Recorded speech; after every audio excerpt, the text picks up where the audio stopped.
هواي أمور يعني دخيلة على المذهب الشيعي. مثل مثلا عندنا اللطم أبسط شيء، يعني تكرمون يعني شايفين هذا يدق على نفسه، تكرمون بالنعال، شايفينه ما يعني قصدك أحسنت صحيح. محرم هي خرافات وخزعبلات. زين، هذا الشيء ما يعني أهل البيت سلام الله عليهم لو موجودين يعني حاجاكم يكظون ويشهدون. أحسنت صحيح. أنا رجال يعني بالمواكب، وعندنا موكب وأشوف بعيني، يعني الله شاهد، لا واحد مسولف لي ولا واحد يعني لا أنا أشوفه بعيني. زين، احنا موكبنا بالحصبة. العفو شو اسمك عزيزي ولا زحمة عليك؟ مصطفى عزيزي. طبعا الله يحفظك. طبعا هو هذا طرحنا، وهذا اللي قاعد نقوله. اكو شعائر او اكو خرافات واكو بدع دخلت او شوهت الدين الاسلامي. تفضل عزيزي مصطفى حبيبي. الله يسلمك. احنا بالنسبة ان اليوم الانسان المذنب والمخطئ من يجي يعترف بالخطأ ما له شجاعة، وصح ولا؟ احسنت. الامام الصادق سلام الله عليه يقول شيعتنا كونوا زينا لنا ولا تكونوا شيئا علينا. احسنت. انت اليوم من تجي تمثل صورة اهل البيت، اهل البيت طريقهم طاعة الله سبحانه وتعالى، مو يعني بس تلطم وتبكي وتدق، لا. اهل البيت اول شيء ثقافة، أهل البيت طاعة الله سبحانه وتعالى. أحسنت. أهل البيت إنسانية، أهل البيت تعامل ويا الناس من باب يعني إن لم يكن أخا لك في الدين فنظيرك في الخلق. أحسنت صحيح. عشيدك صحيح. أي الكاسر شو يقول إيش عجب السوء. مصطفى حبيبي. مصطفى الله يحفظك. الله يحفظك. طبعا هدفنا من هذا البيت أو هدفنا من تصحيح مسار محمد وآل محمد هو محاربة الجهل والخرافات التي نسبت لأهل البيت عليهم السلام. يعني عندنا الكثير من الأمور، هواي من الأمور نسبوها لأهل البيت، وأهل البيت عليهم السلام منها براء. مثلا وحدة من عدهن خلينا نسولف بيها، هو سب زوجات النبي عليهم الصلاة والسلام. يعني إذا تراجع سيرة أهل البيت عليهم السلام، ماكو واحد من أهل البيت عليهم السلام طعن بعرض النبي، ماكو واحد من أهل البيت عليهم السلام تجاوز على زوجات النبي، ماكو واحد. لا توجد عندنا رواية ولا توجد عندنا أصلا. السيرة أهل البيت عليهم السلام مليئة بالعلم والرحمة ومليئة بالأخلاق والأدب. أما اللي قاعد نشوفه حاليا هو انحراف للعقيدة الصحيحة. أضف إلى ذلك سكوت المراجع اليوم. المرجع إذا ما يصدى ويوقف هاي الانحرافات وهاي الخرافات، الناس راح تظل في تيها من أمرها. تمام مصطفى؟ هنا دور العالم، هنا دور المرجع. ولهذا خرج السيد الحسني وحارب هاي الخرافات وهاي البدع، وأولها هي خرافة كسر ضلع الزهراء واتهام الخلفاء بهاي الحادثة.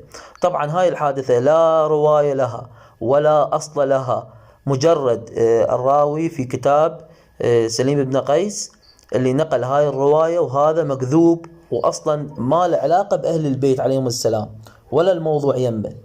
وفوق كل هذا أنه الإمام علي عليه السلام زوج بنته أم كلثوم العمر بن الخطاب. يعني اليوم شخص يدخل على بيتك وزوجتك بالبيت وانت قاعد بالبيت، ويجي يدفر الباب ويعصر زوجتك ورا الباب ويسقط طفل، وتعرف التلسقاط يخرج الدم وكذا وهاي الأمور، ويحرق البيت مالتها، وعلي بن أبي طالب ساكت. وبعد ذلك علي بن أبي طالب يزوج بنته اللي هي بنت فاطمة الزهراء للي حرق كسر الضلع. هنا راح ينكشف. أحسنت. هنا راح ينكشف مدى هاي الخرافات، مدى هذا الانحراف اللي واصل لهاي المرحلة لتجهيل الناس. عرفت شلون مصطفى حبيبي؟ فإحنا هدفنا من هذا البيت، وهدفنا أو هدف السيد الحسن الصرخي هو توعية الناس، تثقيف الناس على دين محمد وآل محمد. صح، أحسنت. هو لازم التراث الشيعي يتنقح، لأن هواي أمور دخيلة عليه. أحسنت. واللي يعني مبينة هي يعني اللي اشتغل على هذا الشيء، وكلكم تعرفون هذا الشيء. احنا اكو فد ايش كم شغلة لازم نبينها. انا بالنسبة لي صراحة يعني متابع شو اسمه كمال الحيدري، تعرفونه؟ نعم. كمال الحيدري هواي يعني طرح مواضيع بخصوص هذا الشيء. يعني هواي عندنا روايات مو صحيحة، هواي روايات مضروبة، واحنا ما عندنا ان شاء الله فرق بين السنة والشيعة، بس انا جاي اصعد بث واشوف هواي شكلوا علينا بهاي الامور. يقولوا انت يعني علي بن ابي طالب هو شجاع، وعلي بن ابي طالب يعني غني عن التعريف، معقولة يصير بهذه الاشياء كلها وهو ساكت؟ انا بالنجف سألت، الله شاهد، بالنجف سألت ذول نفسهم بالإمام علي سلام الله عليه بالمرقد، قلت له هو الإمام علي، شوف راح أمثلكم مثل بس شوية أطول عليكم به. الإمام علي شو وصف مالك بن الأشتر؟ يوصفه يعني يوصف شجاعته، يقول في ليلة ظلماء وإذا داس، يعني خلي أعطيك مضمونها ما حافظ عاد الرواية، يقول مالك الأشتر إذا داس على بحلق لبوة، واللبوة هي يعني تصير أشرس من الأسد، يقول ما ارتجف قلب مالك. زين، مالك شو يقول لما منع الإمام العباس سلام الله عليه يعني بمعركة خلوا الإمام العباس سلام الله عليه على القنطرة، فمالك احترق، قال له يا أمير المؤمنين بعد صغير شلون تخلي بهذا البكان؟ فالإمام العباس نظر إلى مالك، فمالك يقول كاد قلبي أن يقع في يدي من شدة النظرة مال الإمام العباس.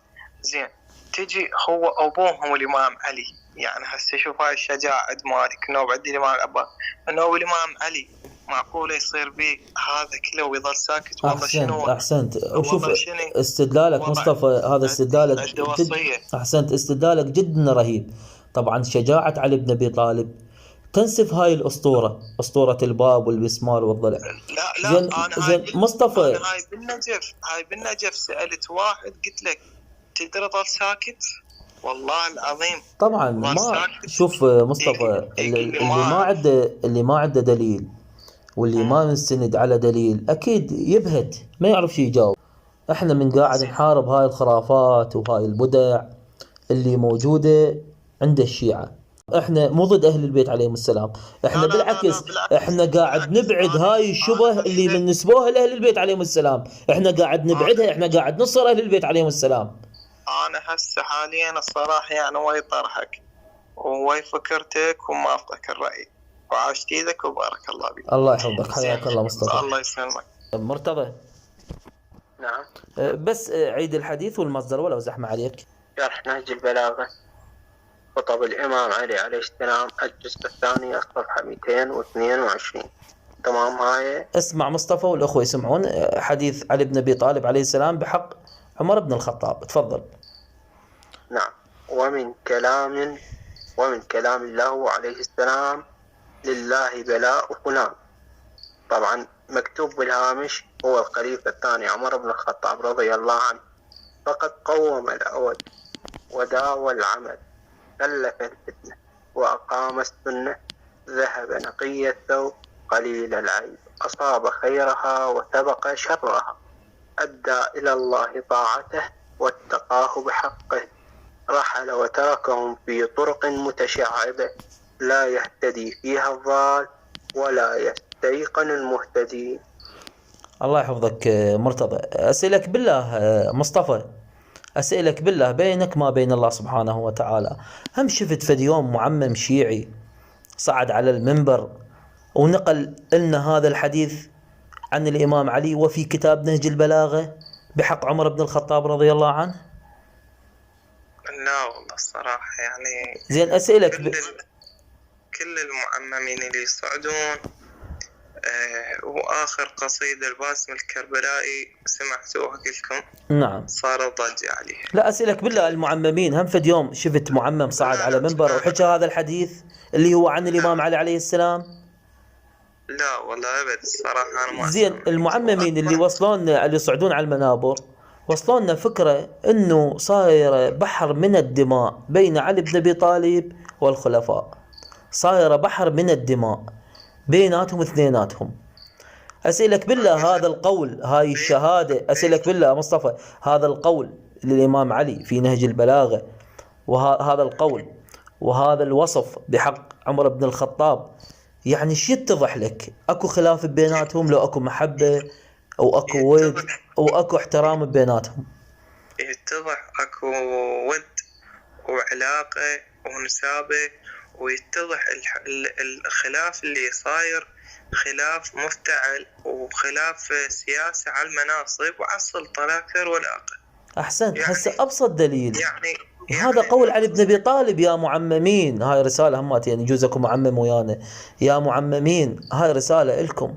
هذا قول علي بن أبي طالب إمامكم، اتلوه على المنابر، احجوه على المنابر، سولفوا بيه على المنابر. ليش انتوا قاعد تزرعون التفرقة وقاعد تزرعون الطائفية وقاعد تزرعون البحر، قاعد تعشعشون بعقول الناس بحر من الدماء قاعد تصير بسبب خطاباتكم؟ هذا خطاب علي بن أبي طالب، خطاب معتدل، خطاب محبة، خطاب ود، يصف عمر بن الخطاب بهذا الوصف. توقف خبزتهم عقيل. اي والله يا مصطفى، عيشتهم. يعني هو المعمم، مع احترامات للمعممين الخلص والحقيقيين، مو ذنب العمامة، ذنب اللي لبسها. العمامة ما لها ذنب. المعمم مو خلفا بياسي حتى يذب العمامة ويروح يشتغل، ما عنده مهنة، هي مهنته.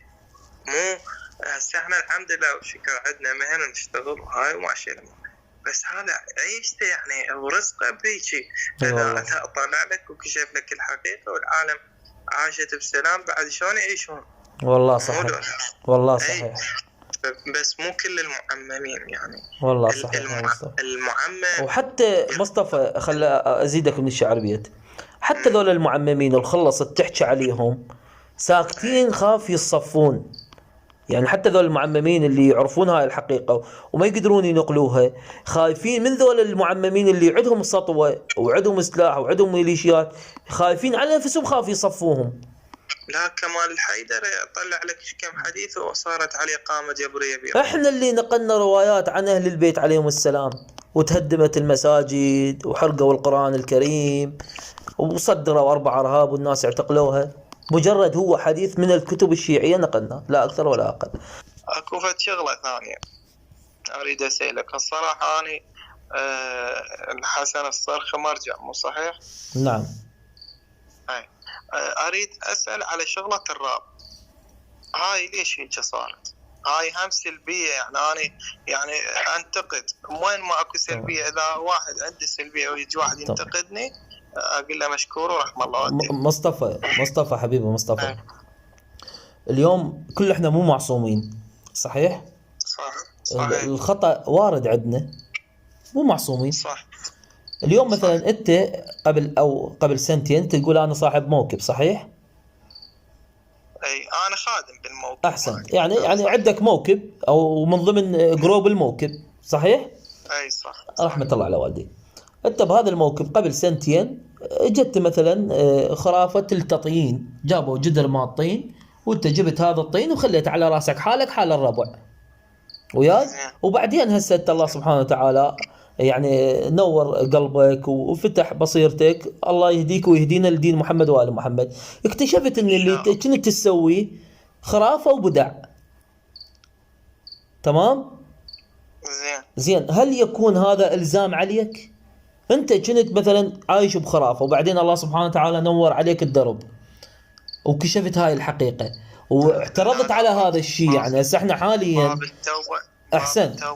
احسن احنا حاليا هاي الطقوس، الشور والراب والتطين والزحف وكلاب رقية كلها خرافات وبدع ما أنزل الله بها من سلطان، لا أهل البيت سووها ولا الأئمة سووها ولا السيرة المتشرعة لأهل البيت عليهم السلام، يعني أصحاب أهل البيت المقربين من أهل البيت عليهم السلام ما سووها. اكتشفنا أنه ما سووها، كنا مخدوعين. فالاعتراف بذنبه فلا ذنب عليه.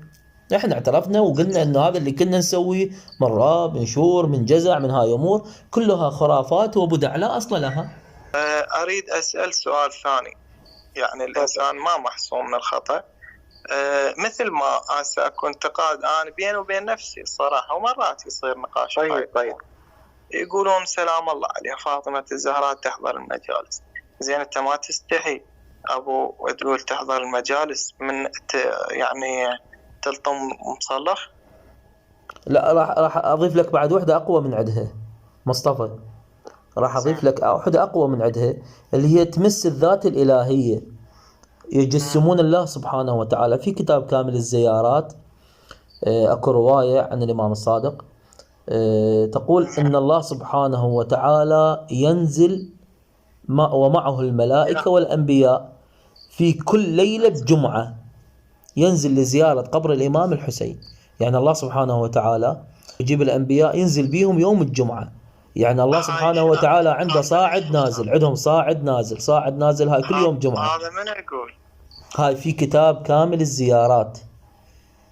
ما سبحانه فضيحة ذاك. أنا أحكي صدق. هاي وحدة، وأكو وحدة أقوى من عندها.